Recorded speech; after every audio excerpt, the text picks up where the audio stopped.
বাংলাদেশি জঙ্গি সংগঠন আনসারুল্লাহ বাংলার ৮ জঙ্গিকে গ্রেপ্তার করেছে অসম পুলিশ।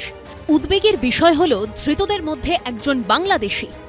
এই ৮ জনের মধ্যে পশ্চিমবঙ্গ থেকে ২ জনকে, অসম থেকে ৫ জনকে ও কেরল থেকে একজনকে গ্রেপ্তার করে অসম পুলিশ। অপারেশনের নাম দেয় Praghat.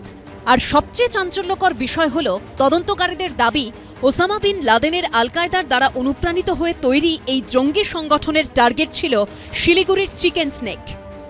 We also seized 4 pen drives and other incriminating documents, which we are analyzing, and more importantly, we arrested a Bangladesh national. We are looking into that aspect. দিন কয়েক আগে চিকেন স্নেক আলাদা করে দেওয়ার হুঁশিয়ারি শোনা যায় বাংলাদেশের কট্টরপন্থী ইসলামিক নেতার গলায়। ওরা আমাদের দিকে দৃষ্টি দিবে, আমরা চিকেন নেক কেটে 7 সিস্টার আলাদা করে দিব। সরকার সিদ্ধান্ত নিছে, কাজ শুরু করতেছে। তাৎপর্যপূর্ণভাবে বাংলাদেশের অন্তর্বর্তী সরকার গঠনের ঠিক 2 দিন আগে গত 6 আগস্ট একটি সংবাদ মাধ্যমকে দেওয়া সাক্ষাৎকারে মোহাম্মদ ইউনুস বলেছিলেন, বাংলাদেশ অস্থির হলে তার প্রভাব মায়ানমার, 7 সিস্টার্স এমনকি পশ্চিমবঙ্গের সর্বত্র ছড়িয়ে পড়বে। এখন প্রশ্ন উঠছে, ইউনুস থেকে কট্টরপন্থী নেতার মুখে যা শোনা গেছিল বাংলাদেশি জঙ্গি সংগঠনের এই ধৃত জঙ্গিরা কি সেটাই বাস্তবায়িত করতে চাইছে? এরা এই স্লিপার সেল, তার উদ্দেশ্য ছিল ভারতবর্ষে নাশকতামূলক কাজকর্মে উদ্বুদ্ধ করা স্থানীয় যুবকদের এবং যাতে তারা এই সংগঠনে যোগ দেয়। অসম, ত্রিপুরা, মেঘালয়, মিজোরাম, মণিপুর, নাগাল্যান্ড এবং অরুণাচল প্রদেশ, উত্তর পূর্ব ভারতের 7 রাজ্যকে একসঙ্গে বলা হয় 7 সিস্টার্স। এই 7 সিস্টার্সের সঙ্গে গোটা ভারতবর্ষের মূল ভূখণ্ডকে যুক্ত রেখেছে পশ্চিমবঙ্গের শিলিগুড়ি করিডর। চিকেন স্নেক উত্তর পূর্ব ভারতের সঙ্গে সংযোগ স্থাপন পুরোটাই এই পথে।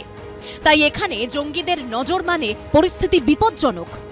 শিলিগুড়ির সঙ্গে যে যোগসূত্র চিকেন স্নেক, সেই অংশটিকে তাদের নাশকতামূলক কাজকর্মের সক্রিয় এবং নেপথ্যে থেকে দুভাবেই, স্লিপার সেলের মাধ্যমে এবং গোপনে অস্ত্র সংগ্রহের মাধ্যমে ভারত বিরোধী কার্যকলাপে আরো বেশি সক্রিয় হয়ে ওঠা। It is very clear from these arrests and the way these modules were being set up that they had been, targeting, they had been set up with a specific ideology of causing disruption in the country, causing terrorist activities. Specific, what we obtained in the input was a specific target of Siliguri corridor, which was mentioned over there. সূত্রের দাবি, মুর্শিদাবাদ ও আলিপুরদুয়ারের ফালাকাটায় sleeper সেলের সঙ্গে বৈঠকও করে গিয়েছে ধৃত জঙ্গিরা। ভারতে এসে স্লিপার সেলের জন্য লোক রিক্রুটের চেষ্টা করছিল তারা। 2007 সালে জন্ম এই এবিটির। বাংলাদেশে একাধিক মুক্তবনা ব্লগার খুনের সঙ্গে এরা জড়িত। এদের সঙ্গে যোগ রয়েছে জামাতুল মুজাহিদিন বাংলাদেশ ও হিজবুত তাহরির মতো জেহাদি গোষ্ঠীর।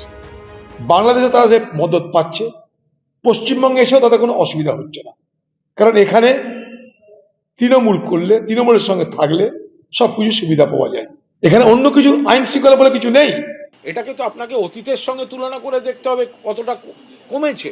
মার্কিন তথ্য কেন্দ্রের সময় ভোরবেলা একের পর এক জঙ্গি হানা হয়েছে, এখন তো ধরে নিচ্ছে, ধরা পড়ে যাচ্ছে। এদিকে এর মধ্যেই বেনিয়াপুকুরের একটি গেস্ট হাউস থেকে বৃহস্পতিবার রাতে উদ্ধার হয় 2টি 9mm পিস্তল সহ 18 রাউন্ড কার্তুজ। আগ্নেয়াস্ত্র সহ ভিন রাজ্যের 2 বাসিন্দাকে গ্রেপ্তার করা হয়।